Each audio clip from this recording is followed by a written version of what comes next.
Akkam jirtu daawwattoota keenya sagantaan ammas itti fufnee isiniif dhiyeessuuf deemnu kutaa lammaffaa marii xiinxalaa siyaasaa Jawar Mohammed waliin taasifneedha.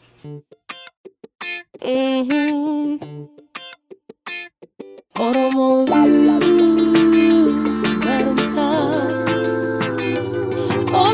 View. Masa waa'ee madda marii fi waa'ee isa gammachuu jalqaba ture kana gaafan biyya deeme waanan anis hubadhee barreesse tokko ture. Madda mariichi gaafa saba adda addaatti haasoftu yookaan namoota adda addaatti haasoftu hundumtuu akkaataatti hubate adda adda. There was no any like common denominator sabiyya kanatti jettu. Kanaaf yeroo sana na sodaachise ani. Hundumtuu akka barbaadutti hiikkateetu itti gammadaa ture. Si sodaachisa ture jechuudha beekte. Akka waan Oromoonis gaaffii isaa hundumaa dhiisee waan biraatti akkatti ce'e. Inni kaanis akkatti hubatamaa ture. Sababni isaa akkuma ati jette waan ifaa ta'e wanti kaa'ametu hin turre. Ammas rakkoo kanaaf kan nu geessaa jirutu isa. Kan biraamme waan anaan si gaafachuu barbaadu yeroo jalqabaa amma namoonni amma maqaa sabaa dhahuun barbaadu sabni sabarratti hin qabu. Namoota dhuunfaatu maqaa sabaatiin fayyadamanii kaayyoo isaanii bakkaan gahachuu barbaadu. Garuu namoonni amma rakkoo uumaa jiran kun yeroo jalqabaa baay'ee deeggaraa turan. Qabsoon amma biyya sana keessatti immoo jijjiirama dhufee keessatti kan Oromooti. Qeerroo Oromootu of wareegee kanaan ga'e irra caalaatti jechuudha miti. Kan addunyaan beekudha. Bara sana deeggaraa turanii erga bulchiinsi inni hundumaa cuucaa ture erga kufee booddee amma waggaa tokkolleen osoo hin ga'in jarri kun jijjiiramuun isaanii nurratti malataa turan moo maalinni waan dhokataa turanii nun yuuzii godhanii uummata Oromoo yuuzii godhanii erga wanti hundi haalli mijaa'ee booddee waan akka fedhii isaaniitti deemnu waan godhaa jiran fakkaata. Kanaati akka ogeessa siyaasaa tokkotti mee akkamitti ilaalta?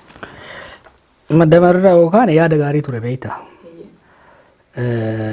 Integration jechuudha. Karaa sadiin hawaasni sabdaneessa ta'e tokko jecha leencoolataa fayyadamuudhaaf hawaasni sabdaneessa ta'e multinational ta'e tokko garaagarummaan siyaasaa uumame karaa sadiin furuu danda'a. Karaan lamaan fagoo jirani tokko akka biyya Faransaayii gootetti yookiin immoo akka zamana Haayila Sillaasee Akiliiluun faa yaalanitti walumatti cafallaqanii sabummaa balleessanii olaantummaa saba tokkoo jalatti yookiin immoo eenyummaa biyyaatiif state identity national identity tokko godhanii tokkuma godhuu jechuudha. Walitti daakaniituma daaraa godhanii ka tolchan sun assimilation nation building through assimilation kan jennuun sun. Gama fagootetti ammoo yaadni kun hundama Awurooppaatti eksperimenti godhame. Amma warri Faransaayii jaarraa 19ffaa keessatti rivoluushinii isaanii booda kana yaalanitti amma Faransaayii tun biyya saba lammii hedduu turte. Walitti daakanii afaan tokko aadaa tokko uumuu danda'anii jiran amantiillee gad ukkaamsanii jechuudha. Very radical wanni uuman. Very radical assimilationist and extremely secularist deeman warri Faransaayii.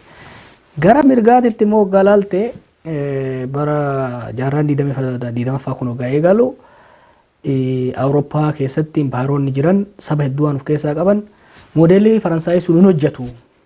Biyyi tokko saba hedduu of keessaa qabaachuu hin dandeessu.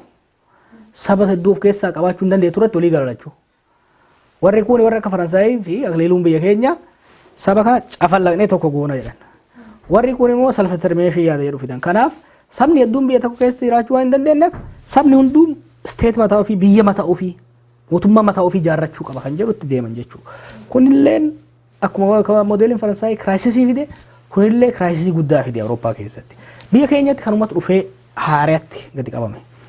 Dura keessattuu gartee Xaaliyaan irra yeroo Xaaliyaan sanitti wanti Oromoonni gara lixaa godhan.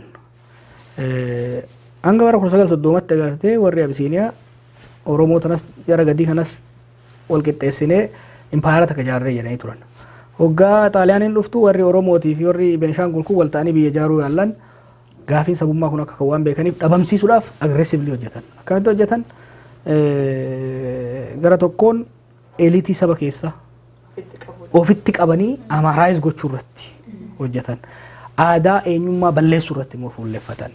Kuni fincilatti kaase. Fincilatti ka'e immoo gaafiin inni ittiin ka'e biyyi akkasitti walitti cuqqaalanii ijaaramtu waan hin jirreef biyya sabni hundi biyya isaa ijaarrachuu qaba ka jedhu 60moota keessa 70moota keessa baheeti kan dabree dhufe.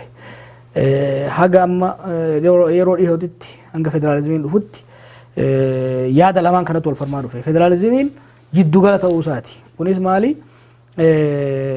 Separate but compatible kan jennuun jechuunis eenyummaan biyya tokko qubii sabootaa ta'uu akka danda'u, qubii sabootaa akka ta'uu danda'u walitti buufatanii odoo tokkolleen kasaariin walitti buufatanii mawwaacoodhaan eenyummaan ijaaramuu hin danda'ama kan jedhu jechuu kan lafa kaa'ame. Yaadni federaalizimii achirraa dhufa. Oromoonis, Amaaris, Tigreenis, Affaaris qeefii mana ofii irratti abbaa ta'u. Mana takkitti osoo hin ta'in saqalaa jechuudha. Mana dheeraa biyya keenyaa tokko hin jiraame ka xaaraa walitti qabda. Girgiddaan isaa immoo qoqqoodama.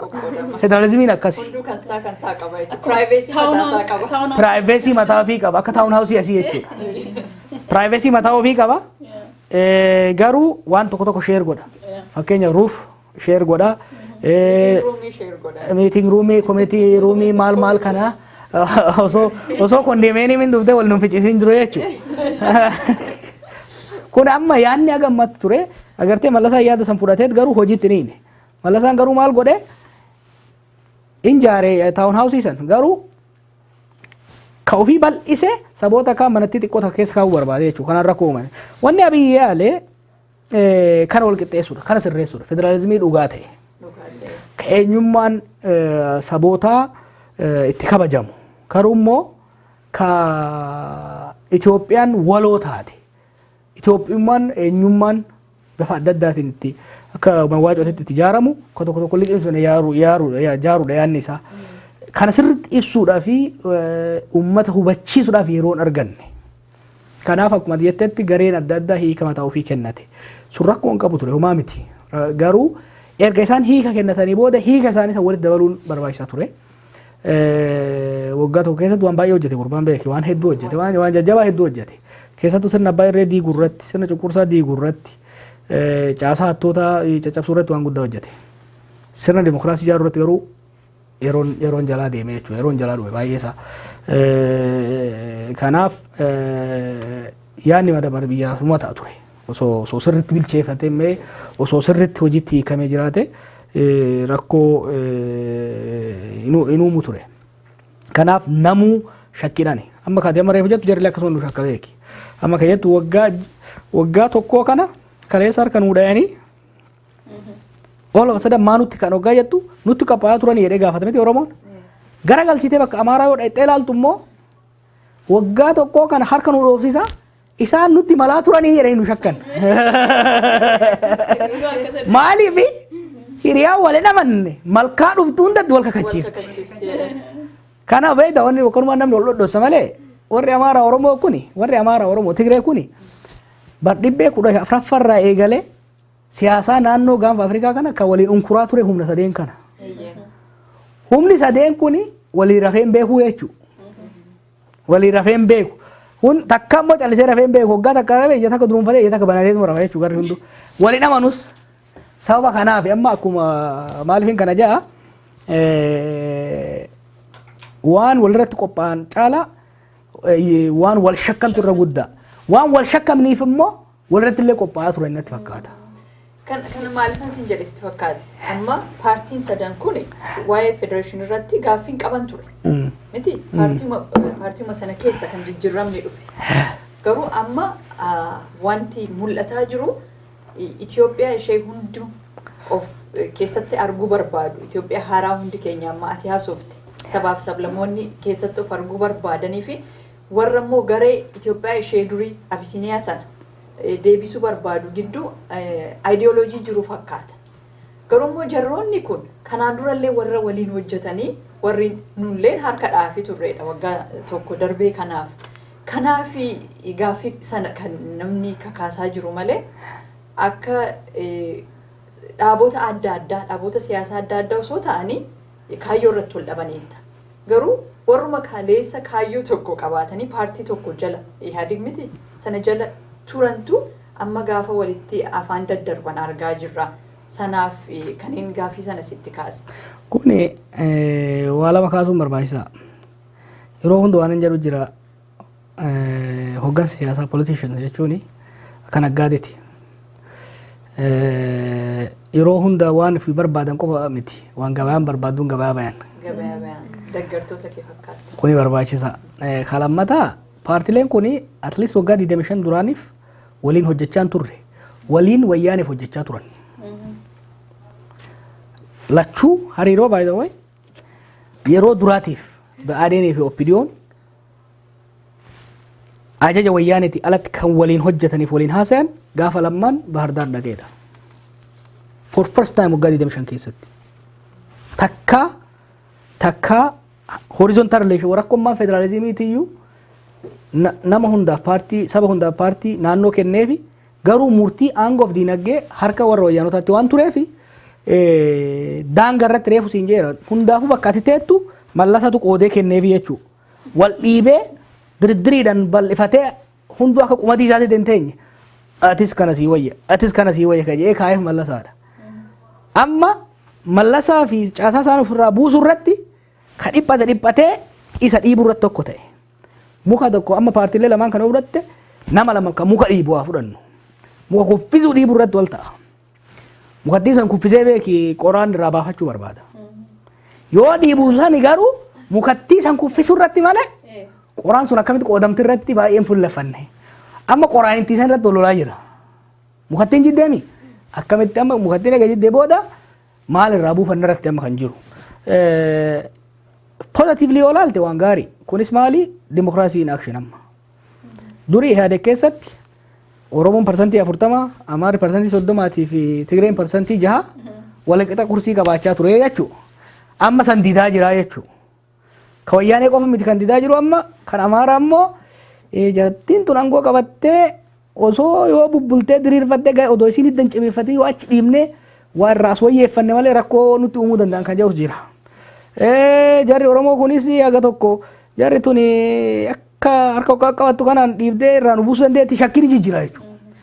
In a sense this is democratic bargaining negotiation uumamaa jira jechuudha. Humna isaa dabalataa ammoo warri Amaaraallee waggaa bookkisu waggaa mobilize godhu humna isaa agarsiisuu isaati. Nuyis gara Oromootiin waggaa qeerroo kana kaafnee maal goonee deemnu humna agarsiisuudhaaf. Isa bargaining powerii keenya guddisaa deemaa jirra jechuudha gara lachuu. Qalbii wayyaatiin yoo ilaaltu akkasi. Qalbii hamtuun immoo ilaaluu dandeessa wara. Bakka sirni dagaageen jirurratti bakka seeraaf sararri isaa lafa hin jirretti hima cawachaa heeg kan jennu rule of the game bakka clear hin ta'initti wal harkatti yoo qabde mukattii san wal harkatti yoo qabde macalaasuu caccabsuu daaraa gochuu dandeessaa jechuudha. Kanaaf amma isaan fakkeenyaa fi burtukaana mukarraa buusuu irratti yoo kolollan taate bakka masalaalli hin jirretti mukattilleen kufuu dandeetti isaanillee wajjin kufuu danda'an. Kanaaf Amaaraaf Oromoon hedduu of eeggannoo gochuu qabaa jechuudha. Keessattuu immoo humna guddaa lama waan ta'eef humna hawaasummaan isaa wal keessa jiru waan ta'eef gara wal harkatti qabiin tuni gara wal dumuucaatti yoo kaseen taate rakkoo uumuu danda'a. Kanaaf gara dukkanaatti yoo ilaalte kan agartaa gara ifaatti immoo dimokiraatik exercise ta'uu isaa agarta. Falli maal jettee yaadda gaamate falli kanaaf? Isarratti dabalee sogaan amma akkamitti explain gochaa turtetti biyyi Itoophiyaa kun gara fuulduraatti eessatti deema gara fuulduraatti Itoophiyaa si kam argina. Waci amma jiru kun immoo nama sosodaachisutti kun immoo maal jettee yaadda?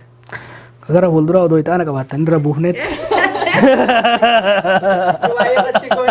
Irraa hin asila.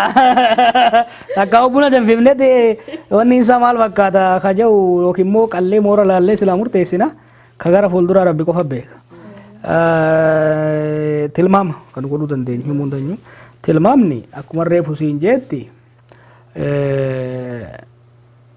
hiree hedduu balleessine ji'oota waggaa dabre kana keessatti wantoota hojjetamuu qaban democratic transition takkaa ce'umsa demokiraasii keessatti ce'umsi demokiraasii biyya ijaaruu biyya diiguus danda'a. Yeroo wanni hundi walii hiikkate waan ta'eef biyya akka haareetti buloona isaa cimsitee ijaaruu dandeetta. Buloonni immoo irraa bubu'ee addaan diigamuu danda'a biyyi. Kanaaf hogganoonni biyya isaanii hogganoonni siyaasaa biyya isaanii waliin ta'anii waliin mari'atanii bakka dhaquu barbaadaniif daandii waloo yoo tolfatan taate biyya kana ceesisuudhaaf hiyyummaa keessaa baasuudhaaf roorroo bara baraan mootummoonni godhan keessaa baasuudhaaf hireen jira. Biyyi sun biyya rakkoo guddaa qabdu. Biyya uummata miliyoona 110 diinagdeen isiin qabdu garuu miliyoona 20 illee qallabuu hin danda'u. Rakkoo diinagdee guddaa qabdi. Biyya immoo ijji baay'een irra jirtudha. Dantaaleen baay'een irra jirtudha. Kanaaf ofii wal qabanii dhiisiti akka naannoo rakkoo ofii hoggansi biyya sanii ofii wal qabee dhiisi harka wal qabee ta'etu biyya kana ceesisuu laaftuun taatu.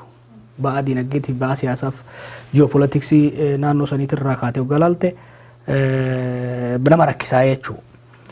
Gara fuulduratti yoo hoggansi naannoo sanii biyya sanii waliin mari'atee garaagarummaa isaa akkuma qabatetti ta'e at least aangoo irratti wal morkuun uumaa miti. Aangoo irratti hoggaa wal morkinu kursiin sun akka hin cabne akkamitti of eegganna kan irratti yoo kan walii galu taate biyya ceesisuu danda'a. Garuu akka amma agarru kanatti callisee gara wacaatti yoo deemu taate wal dhaga'uu yoo kan jiraanne taate namuu humnuma qofa agarsiisuu irratti yoo deemu taate rakkoo uumuu danda'a. Biyya diiguu danda'a. State failure is a serious problem naannoo sanitti amma yeroo ammaa kanatti. Kanaaf ani yaaddoo guddaan qaba biyya saniif amma qofa osoo hin ta'in bara deengaddaa irraa kaasee yoo yaadatta waa'ee ce'umsaa waa'ee tiraanzishinii kana 2006 irreecha booddarraa kaaseetiin irratti kan hin dubbachaa ture. Amma tokko namni sirriitti hin dhageeffanne. Ammas yoo taate yeroon baay'ee cahaa jira. Yeroon baay'ee nu harkaa bahaa jira. Yoo irratti hojjetame ammallee baaruu bura hadiida irraa bahaa jiru kana deebisuun hin danda'ama bakkaan ga'uun hin danda'ama. Yoo irratti hin hojjetamne garuu namuufuu gaagama fiduu danda'an fakkaata. Mee isa irratti cimaan dabalee elekshinii ta'aa jedhanii gara fuulduraatti deemamuu yoo rabbi jedhe. Yoo rabbi jedhe. So kanaafi akka amma waca kana arguutti jirrutti wanti kun dhuguma ta'amoo yoo hin hafamoo hin taattee yaadda. Mallasitu beektaa mallas hoggaaraa godha geesse gaafii gaafatan. Naani waa'ee guddina diinagdee irratti na fakkaata gaafannaan namittiitu mana raagaa dhaqeedhe. Mana raagaa dhaqxeeti ulfa ishiin dhiira moo dubartiin dhalaa jennaan maal barbaaddaatii jennaan ani dubartiin barbaada jennaan yoo ta'e dubartii deessaa yoo hin taane immoo dhiira deessaa. Kanaaf amma filannooni hin dabraaf hin ta'a irra caalaa biyya amati beeka rabbii gadii jechuudha. Haalli filannoo sabatiinsa qabuuf tasgabbaa ta'e geggeessuudhaaf silaa hojjetamuu qabu baay'een isaa hanqatee jira. Amma tokko eegalee irratti hojjetanii jiranii hanqinni jira. Haala amma deemaa jirruun garamitti deema ka jiru garuu hoggansa irratti yaaduu qaba. Yeroo hafe kana keessatti waliin mari'atanii gurbaas gamaa gamanaa gargaaranii deemsisuudha barbaachisa. Filannoon ta'uuf ta'uu dhabuu miti anaaf. Yoo ka dabru taates haal dureewwan filannoo nagaya dorgommiin keessatti argamu haqa qabeessa ta'e geggeessanii uummanni kun yeroo duraatiif mootummaa ofii filateen buluuf hiree akka argatuuf wantoonni dursanii hojjetamuu qaban yoo hojjetaman bara dhufuus haa taatu bara itti aanus godhamuun isaa akkasuma rakkoo waan qabu natti fakkaatu haa taatu gaa kun waan mari'atanii bilcheessuu qaban nama beektaa of eeggachaatiin dubbaddaa sabana kana. Biyyattiitu raafamuutti jira. Biyyi raafamuutti jiru akkamitti elekshiniitti deemu kan jedhu yaada. Wanni raafamu yookiin dhadhaa baasa yookiin aanan balleessa. Gaafiin keessirriidha. Amma gaa wanni ilaalamuu qabu maal sitti fakkaate? Filannoo kana raafama kana keessatti yoo hin goone gaagama fiduu danda'a. Filannoo yoo godhuu dhabne hoo raafama kana hin dhaaba. Gartee filannoo amma fakkeenyaa fi lakkoofsi uummataa dabree jira. Gaarii natti fakkaata. Haa taatu garuu gaafii gaafachuu qabna. Rakkooleen nuti sodaannee filannoon koodha achi dabarsineef hin dhaabataniif yookiin lakkoofsuma uummata kana dabarsineef kun hin dhaabatan moo hin dhaabatan kan jedhu sirriitti ilaaluun barbaachisaa. Anaaf dabruu dhabuu filannooti miti. haal dureewwan hojmanii dursee hojjetamuu qabu yoon hojjetamin dabarsitee amma feete waggaa shantallee akka dabarsu taate fakkeenyaaf mana barnootaa yeroo turretti hin beeyta jimaata peeparii galchisiin jedhanii yaa barsiisaa koo kompiitara kootu caaphee hantuutatu maawuzii nyaatee jettee dhiifama gaafatte kibxatatti yoo dabarsite guyyaa 3-4 argattee jirta. Guyyaa 3 san keessatti yoo teesseen hojjetin hin barreessini guyyaa 3 argatteen bu'aa sii godha. Yoo hojjette guyyaan 3 sun advaanteejii guddaa sii kenna. Yoo irratti hojjetin garuu kibxaan hin dhufa. Ammallee hantuunni biraa dhuftee nyaatti jechuudha. Kanaaf hojii hojjechuutu barbaachisaa natti fakkaata. Lakkoofsi kumtu nuti maaliif hafe? Maayini lakkoofsi agartee lakkoofsi kontroversiyaalidha biyya sanatti. Biyya san lakkoofsi hangammaa godhame yeroo 2 godhame yeroo 3 godhame tokko bara dargiiti tokko lama yeroo mallasaa godhame sunuu wal falmisiisadha. Lakkoofsi uummataa jechuun imaamanni biyya tokko aangoon ittiin qoodamu kun hundi lakkoofsa uummataati irratti. Nu amma saba guddaa naannoo san akka jennu lakkoofsa keenya irra hundoofneti jechuudha. Amma lakkoofsi waa baay'ee siyaasaa biyya tokkooti baay'ee murteessaadha.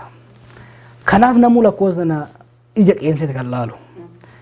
Amma haala amma jiru kanaan haala wal dorgommiin hamaan cimaan deemaa jiru kanatti haala wal amantaan hin jirre kana keessatti filannoo yoo ka goonu taate ilmaan lakkoofsa uummataa kana yoo ka goonu taate naannoon hundumtuu lakkoofsa ofii 10 waliin baay'isee yoo ka dhufu taate gaafa federaala geettutti kaalkuleetarri lakkoofsa kana dhahee bakkaan gahuyyuu hin jiraatudha shaayidaan jiru. Hundaafuu tasgabbiitu barbaachisa jechuudha. Tasgabbii barbaachisa, qophii barbaachisa. Qophii guddaa barbaachisa. Maaliif lakkoofsa kana gootee lakkoofsa namni wal amanuu danda'uu qaba. Yeroo hunda wal shakkiin hin jiraatti. Garuu abbaan shakku suni shakkii isaa san irraa furuu danda'uu qabda. Ragaan kun akkanatti lakkaa'ame fakkeenyaaf yoo yaadatte uummanni Amaaraa fa'aa baay'ee sensitiivii kana irratti maaliif lakkoofsi isaanii kan 94 fi 2007 yoo lakkooftu gadi irrate. Sababa isaa immoo paarlamatti yoo dhiyaatu uummanni isaanii dhaluu hanqisee dhukkubaan dhumee waan akkasitti jedhame. Kanaafuu wayyaaneen jenosaayidii nurratti gootee 2.4 miiliyoon nurraa fixxee sadarkaa jedhamutti deeme. Kuni deenjiras ta'uu danda'a jechuudha. Hawaasni dadammaqiinsa siyaasaatiin waan adda addaatiin lakkoofsi isaa haalli ittiin himatu amma Keeniyaa keessatti fakkaata sabni tokko jira. Parsantiin isaa yeroo tokko parsantii 7 ta'a. Yeroo tokko 17 ta'a. Yoo aangoorra jiraatani 17. Yoo aangoorraa bu'an 7tti gad deebi'an. Jira kuni fluctuationii qaba hawaasa keessatti. Garuu kana sababa ta'uu danda'a jennee ibsuu dandeenya. Ta'uu danda'a bira dabarree akkasi jennee lakkoofsichi abbaan lakkaa'e qofa osoo hin ta'in kan lakkaa'amellee ragaa sallaalee dhugamaa jedhee mirkaneeffachuu danda'uu qaba. Kanaaf amma teknooloojiitti illee fayyadamuu danda'uu qabna. Fakkeenyaaf amma beekta lakkoofsi uummataa amma hojjetamaa ture dur yoo beektani barsiisotatu lakkaa'e yeroo baay'ee. Dandara deemanii sareen immoo baay'atti nama keenya naannoo keenya miti. Sareen waan nama ariituuf muka jala taa'ee namoota ijoollee wayii yaamee muka jala taa'ee barreessa. Mucaa mana keessan keessa nama meeqa jira 17 hin barreessa. Dubartiin meeqa yoo rabbi jee 7 ta'uun oolanii barreessa. Maal hojjetan? Lafa qotan kun dooktoreedha hin barreessa. Ragaa miti. Waan mucaan sun itti mee sanuma barreessaa deema. Warri achi keessa jiru maqaan isaanii Tolosaa moo Tasfaayeen addaan hin beekamu. Kanaaf sanillee amansiisu. Lammaffaa immoo lakkoofsi kun keessattuu amma si'aayinni sabummaa kun baay'ee ol ka'ee waan jiruufi Oromiyaatti kan lakka Oromoo, Amaaraatti kan lakka naannoo Amaaraati. Namu waan wal dorgomuu lakkoofsatii kana akka isiin mana kaalkuleetara cabsitu godhuu danda'a. Kanaaf wanni godhamuu qabu teknooloojii baraatiitti fayyadamanii fakkeenya fingerprinting. Fakkeenya mana tokko keessoo dhayite nama 7 jira warri 7 salfii qabaddaa jettaanii jechuudha. Aannanneenis maqaan akka waliin fakkaanne ashaaraan silaa waliin fakkaatu haalli ittiin barreeffamu irratti. Technology we have to use technology. Garuu technology moggaa goonu asii akkasitti taaree lakkoofne immoo gubbaadhaa maanupuleetii godhee lakkoofsatti akka inni asxaa akkallee keenyatti harka irraa mura yoo yaadattan namicha. Harka irraatti muree seenanii filannoo ittiin hatan. Wanni akkasillee akka dhufne technology fayyadamuu qabna. Technology sun immoo akka nu kasaasine gochuu danda'uu qabna. Kanaaf I think murtiin godhame murtii sirrii of course gara naannolee adda addaatii mormiin waan akka ka'eef illee qaba. Dabruun isaa rakkoo uumuu qaba. Imaammata baasuu irratti wantoota hedduudhaaf lakkoofsi godhamuu silaa barbaachisaa. Sababa qaba yoggaa 10 wanni godhamuuf waan hedduu irratti hanqina qaba. Garuu yoo biyya iraatti namni lakkaa'ama beekta. Biyya tursii sun dursi kennamuun isaa sirrii natti fakkaata. Waa'ee gaarii. Egaa daawwattoota keenya marii Jawar Mohammed waliin godhaa jirru ammas itti fufnaa. Gara sila waa'ee dinagdee rakkoo dinagdee biyya sana keessa jiru rakkoo amma tokko tuttuquu yaalteetta. Achumaanis immoo bulchiinsi Dooktar Abiyyiis waan baay'ee akka hojjete yeroo gabaabaa kana keessattis tuqxeetta. Waa'ee dargaggoo gaafan yaadu Jawar dargaggoo wajjin baay'ee qeerroo wajjin baay'ee dhiyeenya qabda. Jawariin gaafa maqaan kaafamu qeerroo biraa dagachuun hin danda'amu jechuudha. Anu gaafan biyya deemee argee tokkoffaa lakkoofsi biyyaa baay'ee dabaleera. Dargaggoon immoo ammuma sana jechuudha. Hojiin hin jiru. Hojii dhabdummaan baay'ee baay'atee rakkoo guddaa ta'uu danda'an gara fuulduraatti ammas rakkoodha. Mee rakkoo kana furuudhaaf ati furmaata wanta jettu ni jira. Kan biraa immoo kanatti qabsisee kana si gaafachuu barbaadu amma rakkoo dhiyoo kana kaka'aa jiru irratti kan jalqaba faarfatamaa ture qeerroo Oromoodha. Kan amma immoo dullis irratti immoo jalqaba eegalee irratti deemu jalqabe.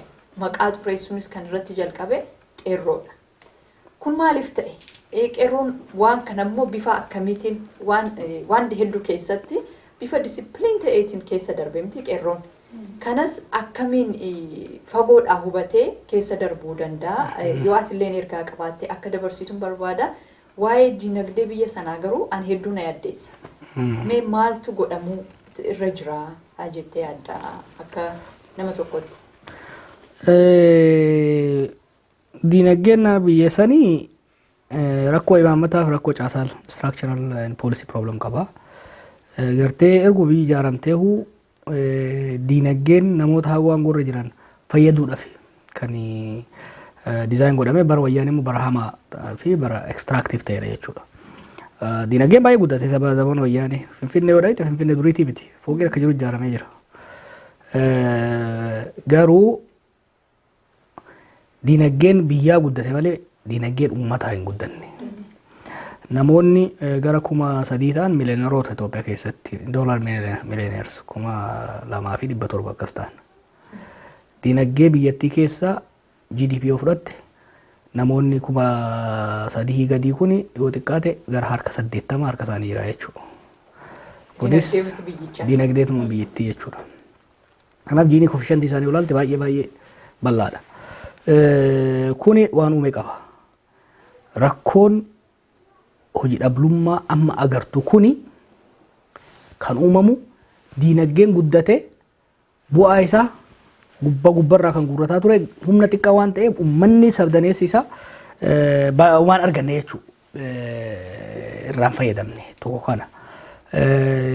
Kalammaffaa gara saba tokkotti kan jallate saba tokkoo fi warra isaa wajjin jirutti kan jallate ta'uun isaa saboota kaan alatti gatee jira.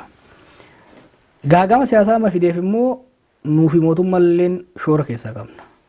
Nulleen yeroo sirna kan qabsaa'u deemnuuf utubaalee aangoo pillars of power mootummaan qabu keessaa kam yoo dhoofne irra milkoofna kamtu dha'uuf nuuf laaffata kamtu immoo yoo dhaame mootummaa laaleessa kan jedhu xiinxallineet kan seenne kanaaf dinagdeedha kan jenne maaliif dinagdeen baay'een biyya sanii Oromiyaa keessa waan dabruuf Oromiyaa keessatti sochii dinagdee laaffisuun dinagdee mootummaan laaffisa kan jedhu kiraayisisii political crisis uumuudhaan economic crisis uumuu dandeenye turre. Kuni kana lammaffaan immoo agartee akkuma jedhe imaamanni mootummaa fi raawwii irratti illee waggaa dhufu namoonni hagoon qabaachaa deemuunsaa shookii absorb gochuu hin dandeenye dinagdeeni. Sadaffaa irratti immoo hangaafte warri harkaa qabu 3,000 suni yookiin qabatee ala bahee yookiin qabatee irra rafaa jira jechuudha. Kanaaf sarkuleeshiniin baay'een hin jiru. Erga ce'umsi kun dhufee agartee siyaasaan dinagdee fi security yeroo hunda waliin deema. Siyaasaan sabatiinsa qabu tasgabbii nageenyaa fida. Nageenyi tasgabbii jechuun guddina dinagdeetiif bu'aa buusa jechuudha. Ce'umsa keessa waan jirruuf amma investmentiin baay'een goggogee jira. Kanarratti tarkaanfii fudhachuu irratti baay'ee duubatti harkifatan underestimate godhanii ilaalan. Kun amma rakkoo uumee jira. Kana keessaa bahuudhaaf sadarkaa imaammataatti illee sirriitti ilaalanii mallaqa guddaa fiduu danda'udha. Kadhannees mallaqa guddaa fuune akkuma amma dura jeetti economic bailout gaafatama dinagdeen biyya sanii. Duuluma dinagdee gochuu barbaachisa jechuudha. Duula dinagdeetii fi mallaqa alaa. Yoo liqeeffanne kadhannees taatu waa finnee mallaqa guddaa jechuudha in billions of dollars fidanii inject gochuu barbaachisa. Yoo ilaalte amma biyya kanatti biyyuma kana yoo fudhatte lola Iraaqii fi lola maaliitiin Joorji Bush biyyatti kasaarsee deeme. Obaamaan waggaa dhufee mallaqa dhalootatti aanurraa liqeeffachuudhaan dhalootatti aanurraa liqeeffate beeki bakka biraatii miti liqeeffachuudhaan diinagdeetti naqee jechuudha. Amma keessattuu dameelee hojii saffisaan dalagaa dargaggoota uumuu danda'an municipality irratti naannoo magaalota irratti naannoo sadarkaa gadii kanarratti mallaqa galchuudhaan karaa caccabe suphuu manneen barnoota karaa irratti hafan guutuu maal kanarratti hojjechaa deemuun kun maal fidaa tokkoffaa dargaggeessa kana hojiitti bobbaasa. Dargaggeessi kun hojii argataa anaaf dhagaa darbuudhaaf dubbii fattaaluudhaaf yeroo argatu jechuudha. Biizii ta'a jechuudha. Dargaggeessa silaa walirraan kaa'atu mallaqatti san fuudhee mana nyaataatitti bakka adda addaatiin buusaa kanaaf diinagdeen magaalaa xiqqoo keessaa kun deebi'ee lata deebi'ee stimuleet ta'a jechuudha. Stimuleet paakeej kan jennu kan uumaa jechuudha. Bifa kanaan godhuun baay'ee barbaachisaa. Yoo akkasii waan godhe baay'ee immoo beektaa hogganoonni biyya keenya suni maali boona dhugaan ta'in tokko qaba namni false pride qaba namni biyya sanii beektaa. Kana ifatti gaafatanii maallaqa argachuu barbaachisa. Akkuma federal yaa taatu ifatti deep managementiin jechuun liqaa haalli itti manage godhan abayyifaan eega dhufan waan baay'ee gaarii godhan. Garuu that itself is not enough akka laalutti. Maallaqa wayyaa fidanii itti galchanii dargaggeessa kana hojiitti bobbaasanii hamilee namni baay'ee nama beektaa siyaasaa nyaachaa jiru kun waan biraa waan nyaatu waan dhabeef kana namni hubachuu danda'uu qaba. Diinagdeen yoo jiraate namni baay'een aga tokko tasgabbaa'uu danda'a. So diinagdee hamma fiddee maallaqa saniin stimulate gootee si'aayin itti uumtee diinagdeecha san yoo wayyeessite kuni security stabilize godha. Security stabilize godha jechuun siyaasa rakkoo siyaasa furuudhaaf yeroo fi hara galfii argatta. Bifa kana yoo deemin rakkoon siyaasaatii ol rakkoon diinagdee balaa hamaa fiduu danda'a. Mee kanarratti dabalaa jechuun taleeleenis ishiinis dabaluu danda'u. Egaa amma diinagdee kana investoroota gara biyyaatti hawwachuu qabudha. Generally kan jedhaa jirtu. Sanaaf investoroota miti. Induuf investarri amma induuf biyya san. Kanarratti immoo yeroo keenyallee qisaasuu hin qabnu investara harkisuu irratti. Investarri biyya san yoo dhufe memorandum of understanding siif harrameet haga biyya tasgabbeessattu callisee taa'ee ilaala. Hin fidu namni mallaqa biyya san. Namni of sabuu hin qabu. Investara jechuun taa'ee risk management risk assessment any investor anuma hoggeenya fi yeroon lafaa qabutti wanneen waa shaqqaladhuun san hojjechuudhani. Biyya tokko keessatti siyaasaan hin tasgabbaa'u mallaqa kiyya yoon itti geesse waan haadhala moo dhadhaa cilee buute ta'a ibidda buute ta'a jedhee ilaala abbaan dureessaa sun. Hireen hin jirtii waan beekuuf hin farrama garuu ganzabatti fiduu dura biyya tasgabbeessuu danda'uu qabda jechuudha. Biyya tasgabbeessuudhaaf hojiin siyaasaaf hojiin nageenyaa wal cinatti mallaqa guddaa liqaadhaanis gargaarsaanis fidanii irratti hojjechuu barbaachisa. Sun maal siifidha biyya sii tasgabbeessa. Hoggaa biyya sun sii tasgabbeesse obbo Toom obbo Ford invest nuu godhii jechuu dandeessa jechuudha. Sanaaf gaa dargaggoon amma uummanni biyyaa mootummaa irraa eeggachuu qaba. Moo ofiisaatii waan gochuu danda'u qaba. Mootummaatu irratti hojjechuu qaba jettaati. Kan wajjin wal qabate immoo nagaan barbaachisaadha. Ji'oota waggaa darbeerra wajjin yeroo kompeer gootu nagaan amma biyya sana keessatti akka gaariitti jira. Garuu naannoo Oromiyaa tokko keessatti immoo rakkoon bakka jirulleen amma hin mul'ata. Nagaan jiraachuu qaba. Dinagdeen guddachuudhaaf miti. Sanarratti waan gama keetiin illee tattaafataa jirtu jira, godhaa jirtus jira. Taleenis waan si gaafachuu barbaaddu qabdi sanumaa wal qabsiiftee dargaggoo kana garuu dinagdeedhaan utubuutu waan guddaa ta'uu qaba, ajandaa guddaa ta'uu qaba jedheen yaada. Dhugaadha. Wanti dabaluu barbaade gara Oromiyaa keessaa akkuma isheen jettee ammayyuu baay'ee rakkina hedduutu jira. Isinis kana warra waraana bilisummaa Oromoo gara biyyaatti warra deebisuudhaaf keessa turan nama tokko. So inni akkamitti deemee namooti isin gootaniif namni isinitti gammadus jira namnis akkasumas immoo isinitti gaddees jira waan kun xinnoo ishee irratti dubbachuu dandeessaa? Sana gochuun bu'aan isaa maal ture akka namni si hubatu barbaanna. Kanaaf isarratti gadi fageenyaan osoo ibsite. Look, amma akka malee nu haa taatu sirni cunqursaa diigameera biyya sanitti. Nama nu jaalannu haa taatu, paartiin nu jaalanne haa taatu, paartiin Oromoo tokko taayitarra jira. This is fact. Kanarraa ka'uu qaban. I'm an analyst. Akka xiinxalaa tokkootti. Mootummaa Oromollee jechuun waattu namni tokko akka duritti namni gurra qabee nuun jedhu akka duritti ka'itaayin alagaa hin jirtu har'a. Namni keenya bahee galaa jechuudha. Gaafiin Oromoo deebi'eera hin deebine. Gaafiin Oromoo baay'ee hin deebine. Amma Oromoodhaaf kan barbaachisu injifannoo amma argatte tana wal ta'anii eeggachuu garaagarummaan akkuma jirtu ta'e injifannoo tana wal ta'anii eeggachuudha moo wal loluudha. Kaan akka ilaalutti qabsoon bilisummaa Oromoo dhumeera. Qabsoon bilisummaadhaaf godhamu dhumeera. Qabsoon amma jiru qabsoo bilisummaa san waan isiin hanqatte itti guuttachuudhaati. Qabsoo bilisummaa hanga argatte tikfachuu fi tan hanqatte itti guuttachuudhaati. Kun immoo bosona keessa waraana tursiisuudhaan miti kan ta'u. Kuni kan ta'uu qabu waraanni bilisummaa Oromoo Oromoodhaaf bahe gara raayyaa ittisa Oromiyaatitti jijjiiramuudha. Waraanni bilisummaa fiduudhaaf qabsaa'ee bilisummaan hamma tokko guutullee ta'uu baatu waan dhufteef bilisummaa hamma dhufte sana eegsisuu fi hamma hafte itti guuttachuudha barbaachisa jechuudha. Kanaaf dhugaatti Oromoodhaaf yaadnee yoo jedhamu taate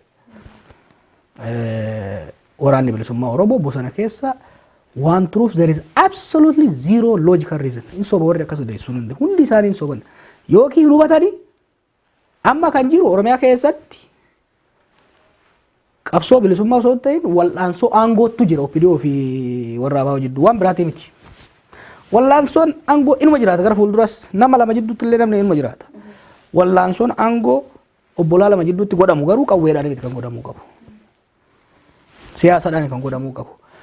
Ummatatti dhiyaatanii ummata irra caalaa dammaqfatuu fi jaarachuudhaan kan godhamuu qabu jechuudha.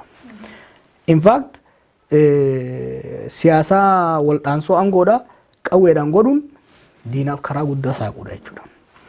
Yeroo amma jirrutti yeroo hedduu nama qaanessu maaliif amma wallagga goggaa dhayina baqqalaa wajjin warri miseensonni raayyaa ittisa biyyaa saba keenya hin ta'in confused taaneedhaan. Ajajaan keenya Oromoodha. Kan asii nuti wal waraanuunis Oromoodha. Maal barbaadaa jettanii waan nun beekne wayiitu jira ayyan beektaa warri amma saboota biraatirraa raayyaa ittisa biyyaa keessa jiran. Kanarraa kaaftee wanni kun dhaabachuu waan qabuuf. Nama tokko agartu beektaa waraanni bilisummaa Oromoo galuu hin qabu kan jedhu hoggana siyaasaa tokko hin agartu. Duuba deebitee hundi si shiranutti tataa turte malee tokkichi lakkii waan hafeetu jira. Waraanni bilisummaa Oromoo gidaamitti hafuun barbaachisaadha hogganaan jedhu hin jiru.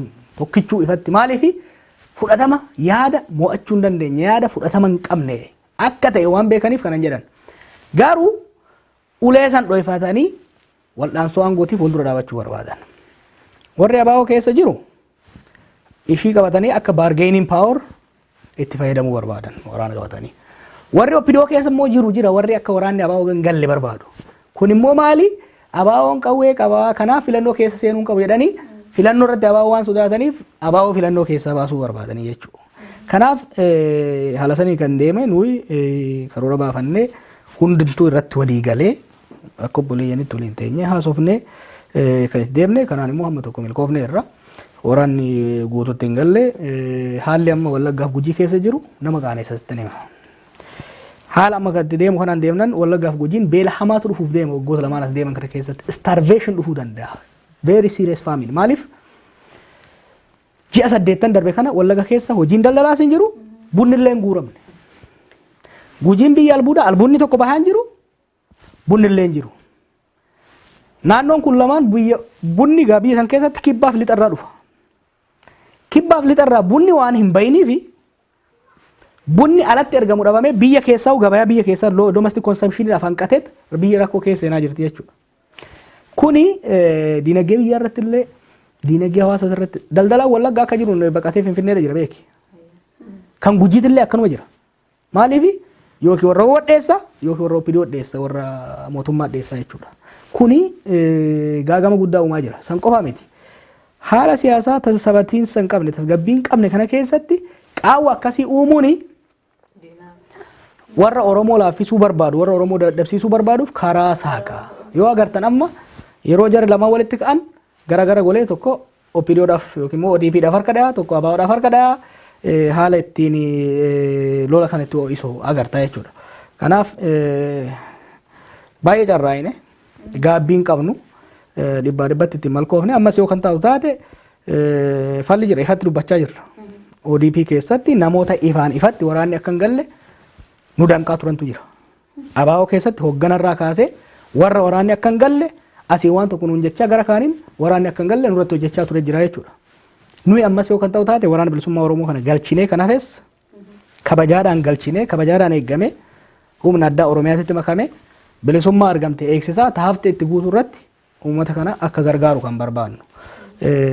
Kanarraa kun egaa malkoofne kana jechuun namni muufachiisu yoo jiraate xiillee haadhoo maaliif waraana bilisummaa Oromoo amantee hojjette kanuma si qabeeni amma rakkoon guddaallee dhufuu danda'a itti waa'ee beelaa fi waan adda addaa waggaa darbeen yaadadha yeroo kana uummanni keenya naannoo Somaaliyaa irraa fi daangaa irraa buqqee yerootti kaampeenii gochaa turre asii dabalatee torban kun ispeeshaalii na yaadadha torban inni dhufu dubartoonni Oromooleen kan fundraisingii godhan waggaa keenyatu dhufaa jira. Ammas warri sababa adda addaa kanumaan wal qabatee warri buqqaan ammallee kan mana isaaniitti hin deebiin wallagga keessas kumaatamaan jiru inni duris jira rakkoon keenya kun osoo jiru amma immoo saboonni kan biraas buqqaan rakkoon biyya sana keessatti keessattuu saboota buqqaan kanaan IDP isa jennu jechuudha biyyattiin Itoophiyaa tokkoffaa ta'aa jirti rakkoo guddaa xiyyeeffannaan guddaa itti kennamuu qabudha. Gara Oromootti gaafa deebinu siyaasa keenyatu furmaata argachuu qaba. Tokkummaan dhaaboota Oromoo kanaaf furmaate jettee yaaddaa sanumarratti kan qoda fudhatte. Yoo isaan garuu gara tokkummaa kanatti yoo hin dhufin ta'e maa inni carraan Oromoon gama biraatiin ilaallachuu qabu. Tokko haa ta'anii miti yoo barbaadan 500 haa ta'anii sun rakkoon qabu. Uummata keenya keessatti waliin lolinaa qofa. Adda addaan 500 ta'anii filannoo yoo dhiyaatan nu keessa laallannee 2-3 fudhanna. Sun waan biraati. Akkamitti waan kana ofirraa dhoowwuu danda'u qaba. Uummanni akkatti ofirraa dhoowwu boodarra itti deebi'a. Garuu waa'ee buqqaatota sanaa kaafnu. Amma wallagga keessatti gara nama 240tu buqqa'e. Hammi tokko deebi'eera amma tokko hin deebine rakkoo keessa jira. Gargaarsumallee guuruu fi dadhabnee saalfanne beeyta. Akkam jennee dibbanna. Oromooni injifattee wayyaanee ofirraa buqqaaftee har'a immoo erga wayyaanee buqqaaftee boodasi jallaan lamaan isaa wallooleet lammii hiyyeessa buqqaasaa jira yoo jedhan jennee akkamitti kadhanna. Wal buqqaafneerra manarraa wal buqqaafneerra jeequmsa uumne maaliifi by the way dhimmi Beenishaangulii fi Oromiyaa dhimmuma wal dhibdee ABOdhaan wal qabatudha. Kooziin isaa maqa biila irratti namni ajjeefameet kan eegale. Dhimmi Geedootis kanaan wal qabata gadi baanee dubbachuu saalfanneeti akka itti dubbannu wallaalleetti malee gara hundaan maaliif diinni vulnerability keenya waan argeef gara lachuu harka naqatee walitti buuseeti kan dhimma Geedoo fi Gujiin takkaa walloleen beeku. Kanaaf rakkoo hoggaa alagaan sirratti waa godhu hamma alagaa dubbachuun nama saalfachiisu beeyta. Hama obboleessaa dubbachuun garuu nama maaliif hama obboleessaa hoggaa dubbattu hama foon keetii dubbatta. Nama keenyallee gargaaruun nama gaafa dhaqnee amma naannoo Naqamtee irraa baanee gara Ukkeetti galaallu gaddamiti kanatti dhagame saalfiidha nan qaanye. Maaliif dhayitee buqqaatoo Somaalii irraa dhufan galaalte waan qaanoftuu hin qabdu. Abdiilee buqqaaseetta. Gartee nama Ukkee irraa buqqee nama bakka adda addaati irraa buqqee kana maal goota. Amma bar hidhamaa 1000tu jira Wallagga irraa fi Gujii irraa kan guuramee jiru. In beeytan namni hoggaa hidhamu akkatti jedhee dubbadhu. Amma dubbachuun dadhabe.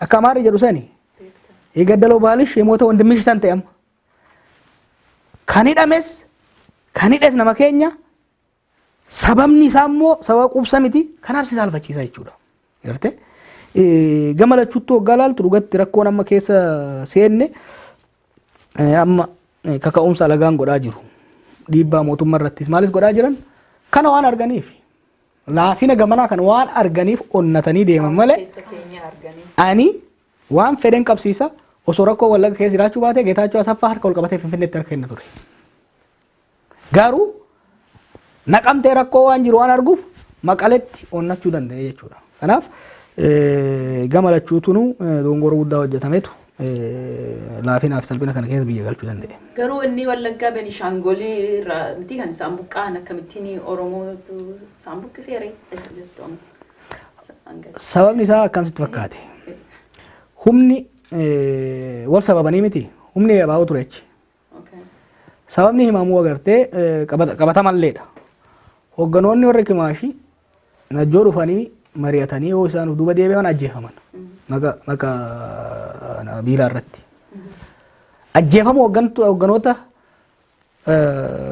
ጉሙዝ ኦሮሚያ ከሰተ አጀፈሙ ሰንቱ ወረ ጉሙዝ አርሴ ነመከኛ አጀሱት ሴኔ ሶ ወልቲ ቡኢንስ ኩን ከና ወል ቀበታ ይቹዳ ማል ከነሞ ደቄ አሶሳ ደይኔ ደገፈነር አሶሳቲ ኡመኒ ቤኒሻንጉል ይሄ ኡመኒ ኦሮሞ ኡመተ ባይ ወለ እንዲያቱ ወረን ወጂን ቀብሳይ ቱሬዳ ደቅጤ ሮን ራይሰንቲ ገሩ አሪኒ ፊ ገዲሳን ኦሮሞ ራቀባቻ ቱረን ባይ ገዲሳ ቱሬ ኪማሽን ዞኒ ቶኮ ኦሮሚያ ኬስ ደርበኒ ፈየደሙ እንደነኝ ሮዴ ረዳፍ ኢብን አመሌ ባይ ረክሳ ደሳኔ ከናፍ ረኮ ጉሙዚስ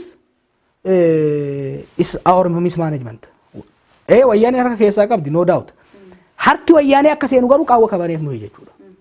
Ofitti riflet godhuun barbaachisaadha. Maaliif yeroo baanee yeroo kaan baanee alagatti harka qabna miti suni dadhabina keenya akka laalle waan nu godhanetti fakkaata. Kan amma gumuzisoo korottaate wal dhibdee humnoota lamaaniititu ajjeechaa saniin dhaqee ajjeechaa santu sababa biraati walitti nu buuse. Kuni sirriitti hubatamuun barbaachisaadha. Kanuma irratti gaa amma waa'ee atiyyuu baanee akkatti gargaarsa gaafannullee wallaalleetti yeroo jalqabaa Somaaliyaa irraa uummanni keenya buqqa'u kaampeenii sumatu godhe yeroo jalqabaayyuu nu booddeetti dabalamne namni kan Oromooyyuu tokko godhe isa ture yaadadha yeroo jalqabaaf kan timlammaan waan effectively itti fayyadamanii Oromoo walitti qabe isa inni ammaa kuni na yaadadhaani dubartoonni walitti dhufne magaalaa kanatti qophii guddaa goone waamicha goone kan dhufe nama muraasa. Namni dhufne siin jedha. Waan kaayyoo wal fakkaatuuf waamne asitti summatumatu buqqa'ee kottaa gaafa jennu namni hin dhufne maaliif kanumatu ta'e jechuudha namni mootummaa keenya amma nutu keessa jira eenyutu eenyu gargaara akkatti nulleen akkatti haasoof nu wallaalle nu wallaalchisee jechuudha. Akka dubartiitti immoo still waan nu dhamaasisu garuma qophii kanatti illee yoon si deebise kan OVU kanayyuu jalqabne dhimmuma akkasii dhimma hawaasa dhimma social issues jedhamu Oromoo keessa sadeemu waan nu quuqu yoo asirratti fidnee mari'anne inni guddaan immoo gaa waan ummata keenya buqqa'ee dubartoota ijoolleedha kan gidduutti hedduu miidhame mootummaan kunillee deebii kennuudhaaf akkuma ati jettu humni isaas gaa miti kophaatti waan bira geessu miti ummata addunyaa mootiin waamuudhaaf yeroo IDP ta'u poolisii mataa isaa qaba miti sovereignty mataa keetiifuu waan ilaallattu qaba yeroo ammaa kana immoo waan geediyoo kana isas tuqxeetta issue sana fuudhee namoonni faallaa keenya deemuu barbaadanii siyaasatti hojjetaa jiru. Sana akkamitti uummanni keenya mee irra aanuu danda'a? Kan keenya kan baay'ee buqqa'ee jiru Oromoodha. Kan Oromoo takkaa inni kaan hin dubbanne ammas dubbataan jirani kana garuu afarsaa jiru. Sababni isaa addunyaatti nuuni uummata Oromoo xureessuudhaaf miti. Kanas akkamitti Oromoo kana keessa darbuu qabaa? Akka ati gorsa kanumaan dabarsitu barbaada. Kan gidee namni keenya hubachuu qabu yeroo labsii muddamaa lammataa labsame akkuma Abiy aangoo qabachuudhaaf ka'een labsiin labsamee ture. Yeroo sanitti walitti bu'iinsi kun kan uumame. Walitti bu'iinsa kana warra wayyaanetu uume. OPDO keessaas namoota ejentii isaanii fayyadamuudhaan kibba keessais namoota itti fayyadamuudhaan walitti buusan. Buqqa'insi kun kanaan uumame gara lachuurraa uummata guddaatu buqqa'e. Qabxiin lammataa hubatamuu qabu manni naannoo san lafti dhiphoodha namni baay'ee guddaadha. Lafuma dhiphoo san irraa lafa gujiitis ka geedootis irra caala lafti gabbataan investaraaf jedhamee kennamee jira. Kanaaf namni yoo buqqa'u ka lafa isaatti deebi'uu danda'u deebi'ee jira amma. Garuu diinagdeen isa akkuma siin jetti hojiin bunaas hojiin albuudas baay'ee laaffatee waan jiruuf warri harqalleeyyii ta'e hiyyeeyyii ta'e deebi'anii qansiraadhaan turuu hin danda'an. Kanaaf naannoo mooraatti kan turan jechuudha. Lakkoofsis akka dura lakkoofsi guddaadha ka buqqa'ee jechuun akka jedhamu kana samiin kan tuquu miti. Lakkoofsi amma isaan dubbatan kun agas miti. Haa taatu garuu lakkoo namni lamallee buqqa'uun miidhaa qaba. Duulli amma godhamu waan siyaasa Amaaraa keessatti ta'utu kan uumaa jira. Humni siyaasa Amaaraa amma dhiibbaa internal pressure guddaa keessa transformation guddaa keessa seenaa jira.